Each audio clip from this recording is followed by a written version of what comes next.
Hi guys, welcome to my channel Lush Gardener. I hope you guys are fine and are safe. So in today's video, we'll be talking about succulents and cress. Now how do these tend to form on the succulents? What are these exactly? How does this affect the succulent? Now usually when we tend to see succulents online or whenever we tend to buy succulents, we all know that succulents have this beautiful tight compact rosette. They have one crown area and they are covered with these beautiful tips. Now as you can see, there is something very different about this particular succulent because this succulent is cresting. Now usually every succulent has a single growing point, which is the crown area. But when there are multiple growing points on the succulent and all of the leaves, they start pushing against each other and they tend to create this leaf structure which looks like waves. Now this is called as cresting. Now there could be a couple of reasons. One is a genetic modification, probably a mutation wherein it happens to the succulents. There are a couple of varieties of succulents like Fred Ives. You have Echeveria luella, you have this variety which is Echeveria lemon lime. So a lot of these varieties, they have these mutation that tends to happen, due to which instead of having a single growing point, they end up with multiple growing points. Now there is nothing to be worried. This is absolutely normal. The succulent is healthy. A lot of people tend to love these type of succulents. Now here as you can see, there are a couple of heads, there are a couple of individual crown area, but after a certain point of time it has started to crest. Now this usually happens with this variety, that is the Echeveria lemon lime. It is very common, and you can also see the stem also tends to look quite different. It tends to have a much thicker stem, and you have this crestation that tends to happen on that one particular stem. Now this particular variety was affected with scale bugs. That's why I have been trying to take care of it. There are still some more left, but here you can see this is how the stem starts to look like. You might have also come across a succulent called as the mermaid tail.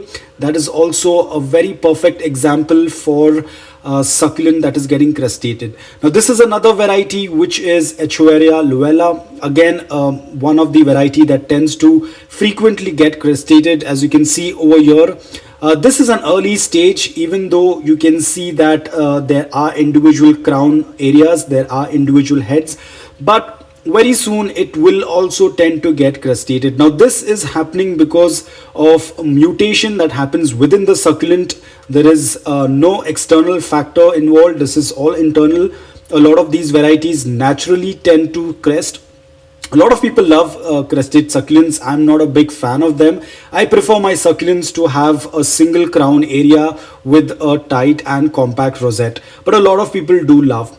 Now we spoke about mutation, which is internal, but there is another factor as well wherein your succulents can get crustated, and that is when there is some damage to the growing point.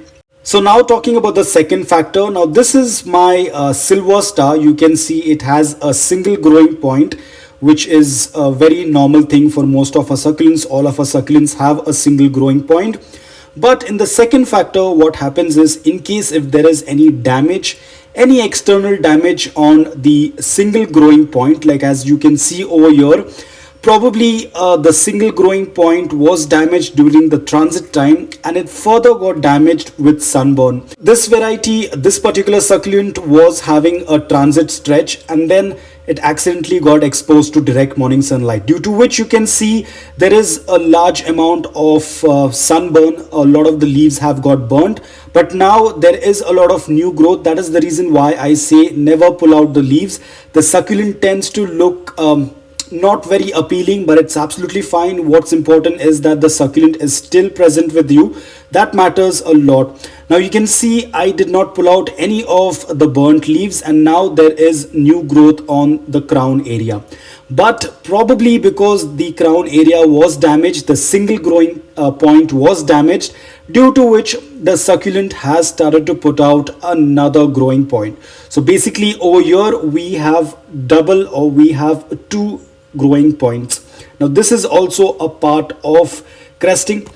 Maybe later on it might even have a few more growing points, but as of now there are only two.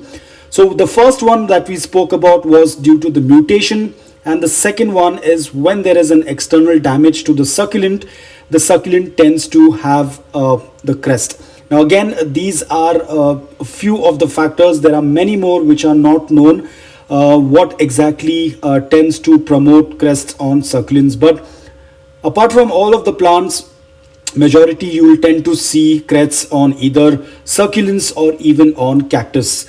Now as you can see, my succulent has started to revive back.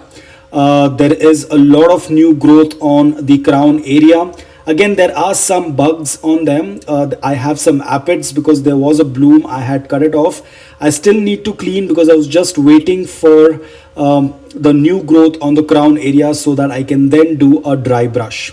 So guys, I hope that this video was helpful to you. If it was, please hit the like button. If you're new to my channel, please consider subscribing to it.